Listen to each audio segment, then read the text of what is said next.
분을 소개하는데 어떤 분이냐면 여러분 일본에 있는 신앙 2세였는데 나는 동성애자였습니다 라고 말했던 분 기억나세요? 자기는 어릴 때부터 자기 안에 이상한 감정이 일어나는 것을 알게 되었습니다. 그것이 부모님 따라서 교회에 와도 해결되지 않고 또 교회에서 할 수 있는 경배와 말씀을 훈독을 해도 사라지지 않으니 극단적인 생각을 하고 행동을 했던 거였다고 말했습니다. 그러다 어느 날 교회장님을 찾아가서 제가 어떻게 하면 좋겠습니까? 라고 말하니 그 교회장님이 교회에서는 해결할 길이 없으니 청평에 가봐라. 그래서 이분은 청평에 40일 수련을 그 간증을 할 때까지 6번을 참여했다고 했습니다. 학교 다니는 사람이 6번에 40일 수련을 했다고 하면 얼마나 그는 매달렸는지 모르죠. 그가 청평에서 깨닫게 된 것, 알게 된 것은 너는 남자지만 남자로서 여자를 좋아하는 너의 마음보다 네 몸속에 지상에 있을 때 남자에게 사랑받지 못한 한이 많은 여자 영들이 네한테 많다.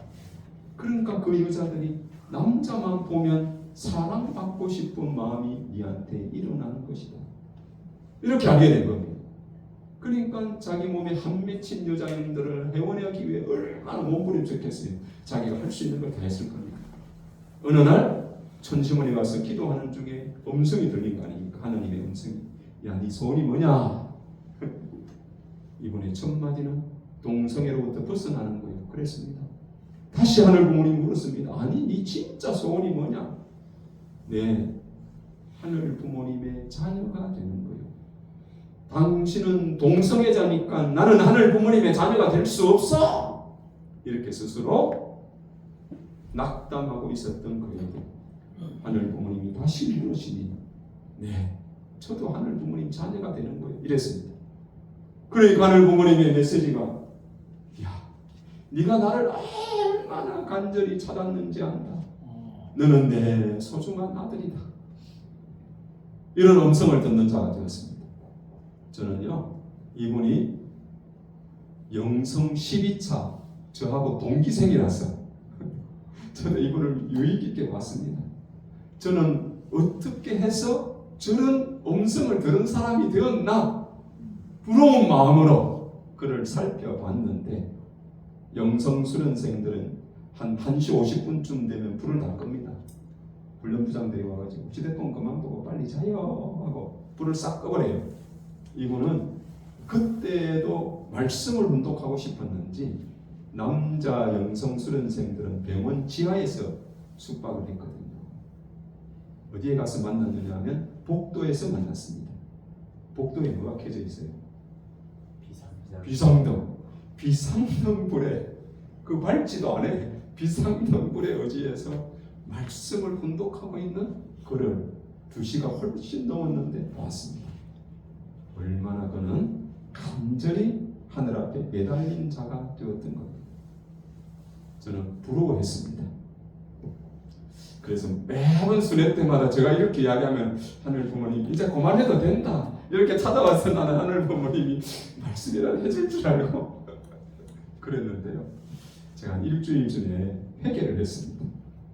천시문에 가서 제가 회개하기를 음성으로 찾아왔던 그 존재보다도 그 아들보다도 나는 공직을 30년을 하면서 아버님을 이렇게 곁에만 하고 아버님께 사인도 받고 어느 날은 느닷없이 천정궁에 불러가지고 어머님을 이렇게 가까이에서 직원에서 뵙기도 했던 나였는데 나는 했으니까 싹 잊어먹고 나도 저처럼 하늘의 음성을 듣는 것이 소망입니다. 그것이 더 큰 줄 알고 그 자리에 있지 않는 나를 안타까워하면서 그 사람을 부러워하는 저였던 거예요. 알고 보면 나는 그보다 더 훨씬 부모님의 사랑을 더 많이 받았거든요. 더 귀한 자리에 가기도 했습니다. 그러나 그것이 얼마나 귀하고 소중했는지를 싹 잊어먹고 지금에서 내가 원하는 것이 이것이라고 해서 그것만 크게 여기는 나인 것을 제가 비로소 알게 되어가지고 제가 회개를 했습니다. 오늘 우리가 부모님의 뜻의 길을 가는 데 있어가지고 많은 사랑과 은혜와 이것이 다 각자 있을 것입니다. 우리가 그것이 얼마나 크고 나 하나를 대해오신 부모님의 사랑인지를 때로는 내가 어떠한 심각한 자리에 머물고 되면 그것을 다 잊어먹고 내가 원하는 그 작은 것 하나에 목숨을 걸고 그것이 안 이루어지면 나는 아무것도 아니었구나 좌절하기도 하고 그런 우리가 되어버리고 있는 것 아닌가 이런 생각도 해보게 되었습니다. 여기에 있는 우리 선교사님들은 아버님이 직접 부르셔가지고 많은 말씀과 사랑을 여수에서 얼마나 쏟아 부으셨습니까? 그죠? 지나놓고 나면은 그것이 그냥 추억으로만 머무르는 것이 아니라 부모님이 나를 얼마나 사랑했는지를 깊이 간직하고 그것만이라도 붙들고 우리가 갈 수 있는 이 뜻길이 되면은 언제나 감사할 수 있는 우리가 되지 않을까 이런 생각을 또 해보기도 했습니다. 저를 보니까 제가 그랬더라고요. 그래서 정말 하늘 앞에 회개하는 마음으로 이야기를 하고 하게 됩니다. 우리 그분뿐만 아닙니다. 여기에 있는 앙파이 파파왕이라는 분부터 우리 김아희, 박정민, 서보경 다 간증했던 분들인데 앙파이 파파왕이라고 하는 이분은 자기 몸에 100군데가 넘는 수술 자국이 있다고 했습니다. 수술할 때마다 그는 혼자 수술실을 들어가게 되는데 그럴 때마다 참 부모님의 존엄을 가슴에 다 품고 나는 이대로 죽을 수 없다. 나는 부모님의 뜻을 위해서 무엇이라도 해드리고 싶은데 이대로 나는 죽을 수 없다고 수술실에 들어갔다가 수술실에 나와가지고 깨어나서 깨어있는 자신을 알아차리는 그 순간 감사합니다. 그랬다고 했습니다. 그런 세월이 지나고 나니까 이제 내 몸에 100군데가 넘는 상처는 나에게 감사를 깨닫게 해준 나에게 소중한 상처입니다. 이렇게 그는 고백을 하고 원모 장학생이 되어가지고 1년간의 어학연수를 통해서 그는 정말 대만 사람입니다. 한국말을 한국 사람 같이 하는 사람이 되어버렸습니다. 그렇게 해서 자기 나라의 대만 사람들에게 참 부모님의 말씀을 그대로 전하는 그 심정을 그대로 전하는 내가 되겠다고 하고 세상 앞에는 참 부모님을 증거하는 자가 되겠다고 각오하고 간증했던 분이었습니다. 100군데 상상이 갑니까? 100군데 수술 자국이 있는 그가 그런 간증을 하고 있습니다. 다른 분들 간증은 여러분 찾아보십시오.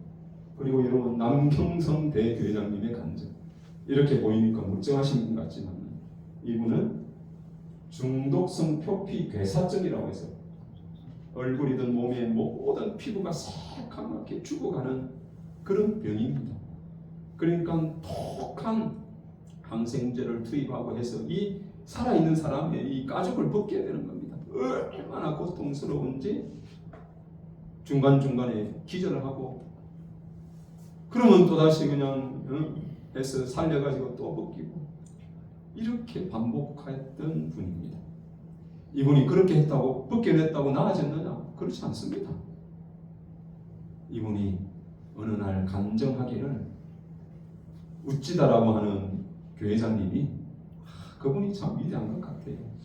우리 남경성 한국 목회들이 살립시다. 식구들이 다 한 마음이 되어가지고 철화정성을 드리고 이분 호명 기도를 하고 이분의 중심령 회원을 하고 그러는 과정에 남경선 교회장이 병원에 누워 있는데 환상처럼 그가 보인 것이 자기를 확 감싸고 있는 거미줄과 같은 이 어두운 것이 하나하나 벗겨지는 것을 자기가 체험했다고 간증했습니다.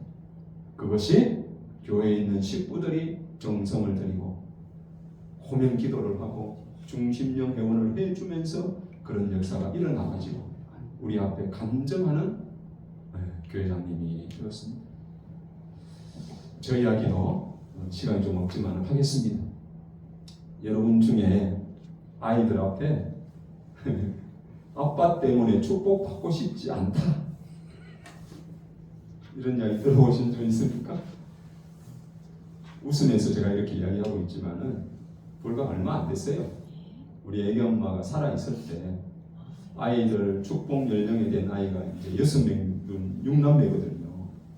그 중에 6명이 축복 연령이 됐어요. 하루도 축복 성사가 안 돼서 마음이 조급해가지고 우리 애기 엄마가 언혼을 했습니다. 그런데 갑자기 우리 애기 엄마가 저한테 이러는 거예요. 아빠 때문에 축복 안 받고 싶대요. 더 솔직하게 이야기하면 이런 겁니다. 우리 딸의 말이 아빠 같은 사람하고는 축복 안 받을래.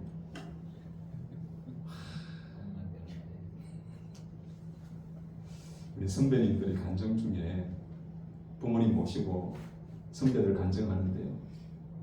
자기 본인 이제 딸 이야기를 할 때 아버님 우리 딸이 아빠 같은 사람하고 축복받게 해주세요. 그랬다고 하면서 그걸 이야기하니까 아버님 그렇게 좋아하셨다고 그러셨는데 저는 뭐 간증할 기회가 있어갖고 아버님 앞에 아버님 우리 딸이 막 나 같은 사람하고 축복 안 받는데요.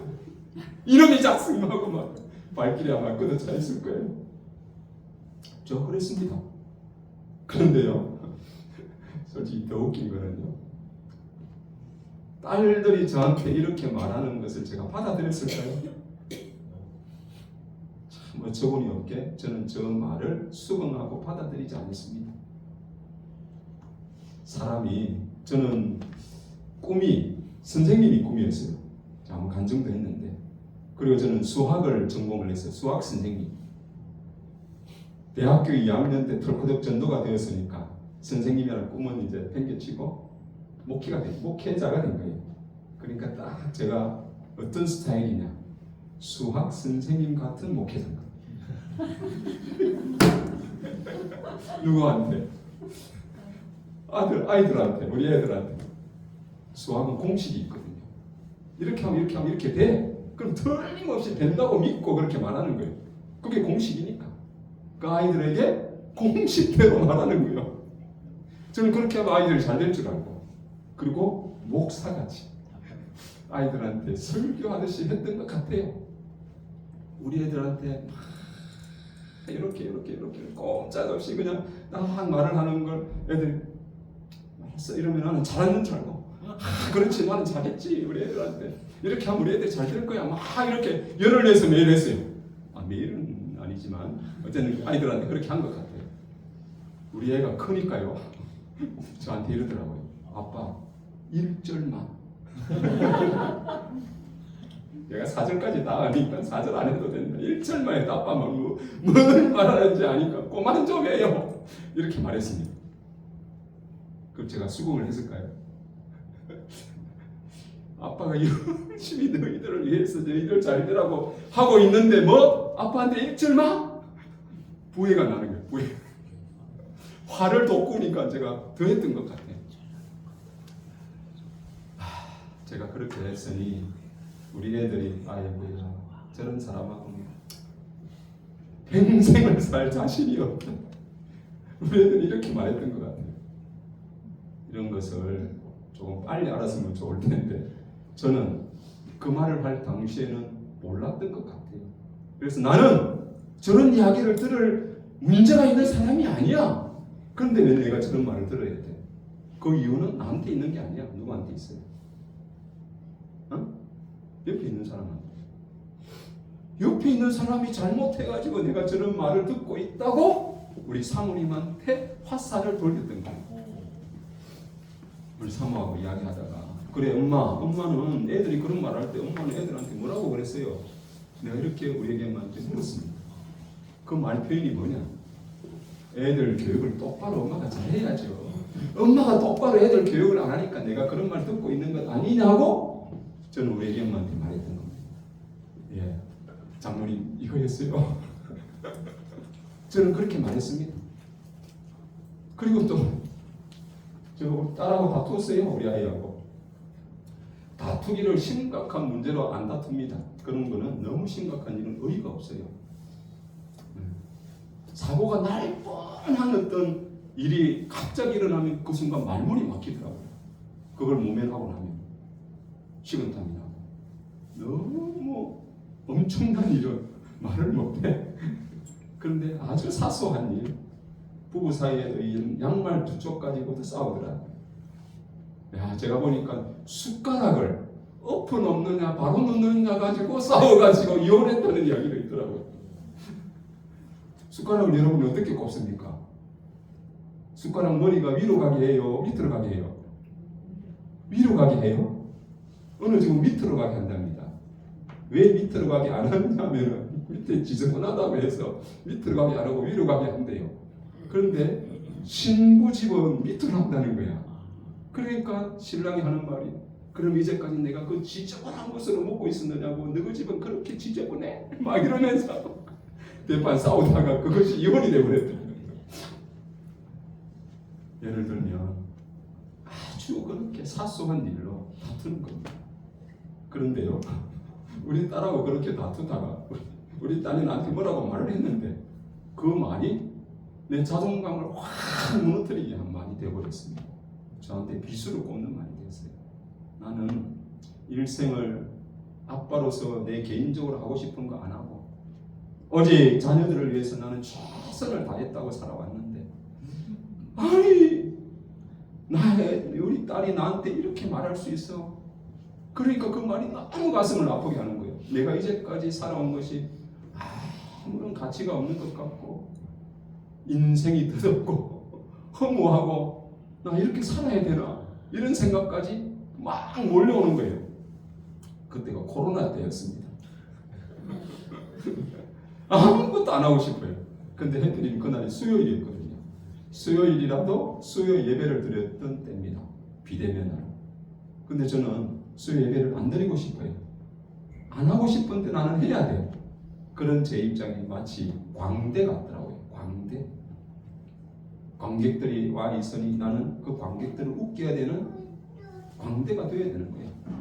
나는 목회자니까 식구들이 왔으니 나 거룩하게 말씀을 하고 기도를 해야 되는 내가 너무 싫은 거예요. 그것이 나를 너무 괴롭게 하는 거예요. 안 하고 싶었습니다. 안 하면 어떻게 될까요? 아마 식구들한테 전화 올 겁니다. 일본 선교사한테 전화. 목사님 왜 수요 예배 안 드려요? 그럼 제가 이유를 말해야 될 거 아니에요. 우리 딸하고 다투고 오늘 수요 예배 안 드리고 싶은데요. 이렇게 말할 수 있을까요, 없을까요? 제 자존심 허락이 안 돼요. 난 그렇게 말할 수가 없어요. 그래서 그날은 아주 짧게 수요 예배를 드렸습니다. 제 고향이 한산섬입니다. 통영에서 들어가면 거제하고 사이에 있는 한산섬. 바닷가라서 바닷바람을 쏘이면 마음이 좀 풀릴 줄 알아서 저기 인천으로 날아갔습니다. 수요 예배를 짧게 드리고 인천으로 날아가서 바닷바람을 쏘여서 집에 돌아와서는 괜찮았을까요? 네, 정답입니다. 하나의 심정의 변화가 안 일어나더라고요. 그래서 제가 밤에 자는 둥 마는 둥 하고 아침 일찍 아무한테도 말 안 하고 차를 타고 집을 나갔습니다. 그런 걸 뭐라고 그러죠? 가출. 그때 당시에는 그런 게 가출인 줄 모르지만 어쨌든 그렇게 나갔습니다. 어디로 갔느냐 하면은 제 고향 한산섬으로 갔어요. 섬에는 우리 부모님이 다 성화하셔서 안 계십니다. 우리 엄마 산소에 갔습니다. 엄마한테 가서 제가 물었습니다. 엄마, 나도 그러더나? 이렇게 물었습니다. 이 말은 나도 엄마 속도 모르고 우리 딸이 나 비수를 꼽는 것 같이 엄마 마음을 상하게 하는 말을 제가 하든가요? 하고 엄마한테 물었습니다. 우리 엄마가 뭐라고 대답했을까요?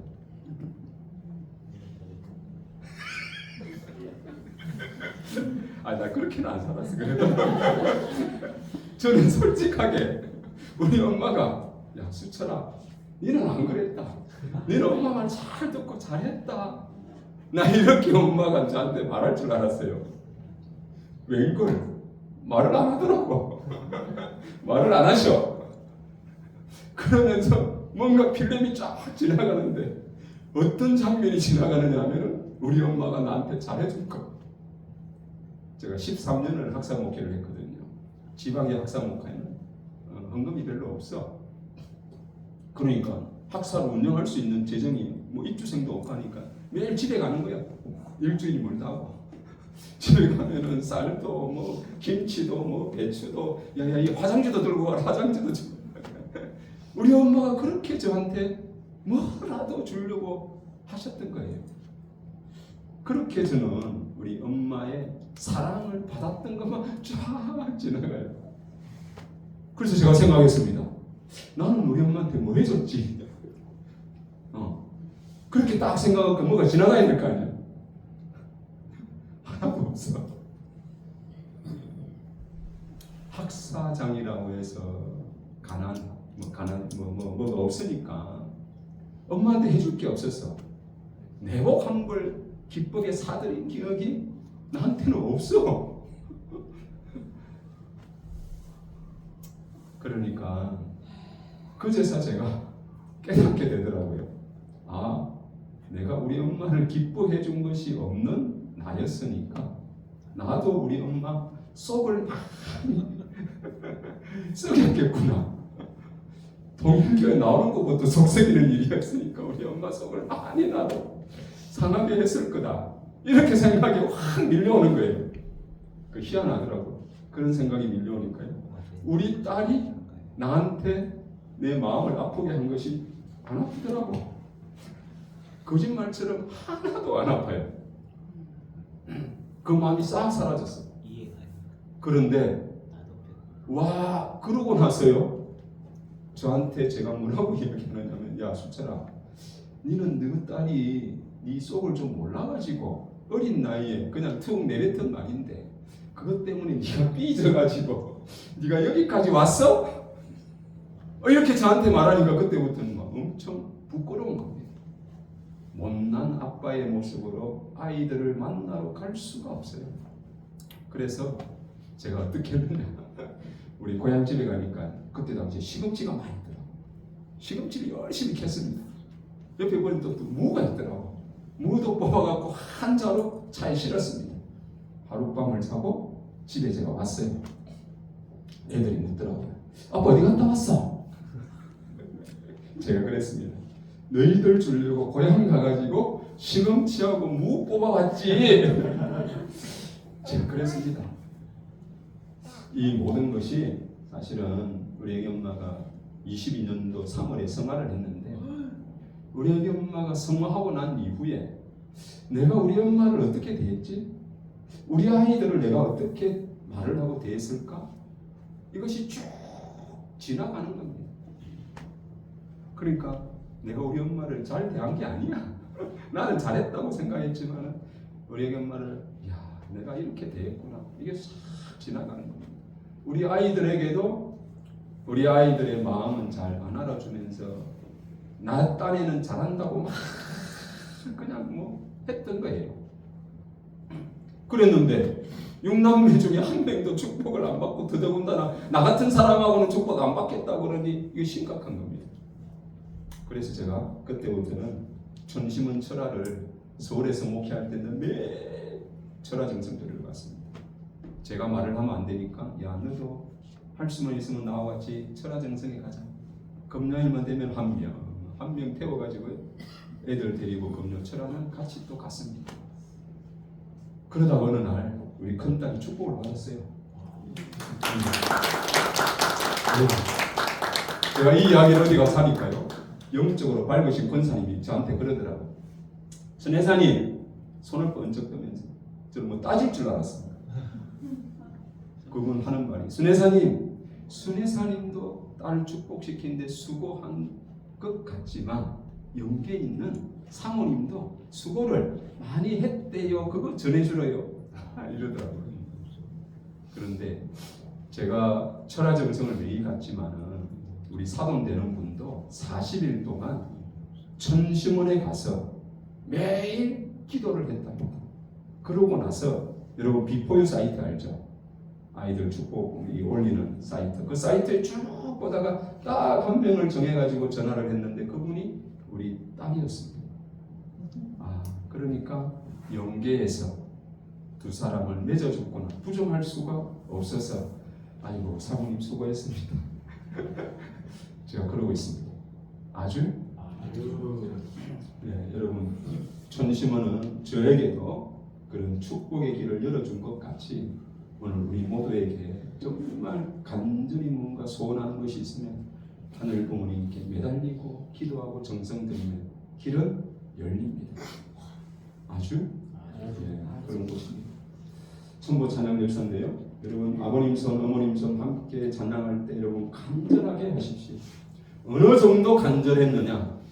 죽을 줄도 알면서 타락의 고개를 넘어갔던 그 아담 해와가 다시 그 고개를 넘어와서 부모님과 만나려면 죽으면 죽을지라도 이 고개를 넘어가겠다고 할 정도의 간절한 마음으로 찬양과 박수를 해야 됩니다.